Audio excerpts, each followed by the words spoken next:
দুই রাষ্ট্রভিত্তিক সমাধানের জন্য সমর্থন জোগাড় করতে ফ্রান্স ও সৌদি আরবের উদ্যোগে আজ সোমবার বিশ্বের বিভিন্ন দেশের নেতারা সম্মেলন করতে যাচ্ছেন। তাদের মধ্যে বেশ কয়েকজন আনুষ্ঠানিকভাবে ফিলিস্তিনকে রাষ্ট্র হিসেবে স্বীকৃতি দিতে পারেন। আর এমন পদক্ষেপ ইসরায়েল ও যুক্তরাষ্ট্রের কঠোর প্রক্রিয়া দেখাতে পারে।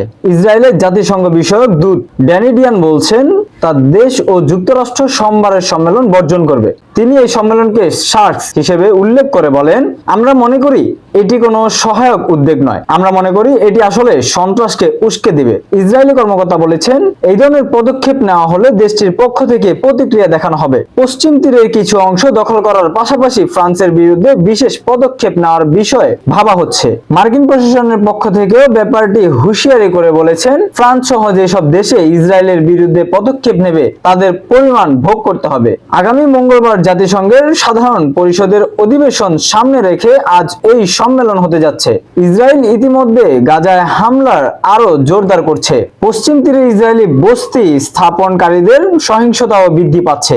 এমন অবস্থায় দুই রাষ্ট্র সমাধানের ধারণা চিরতরে যেন হারিয়ে না যায় তা নিশ্চিত করতে জরুরি ভিত্তিক পদক্ষেপ নেওয়ার তাগিদ বাড়ছে।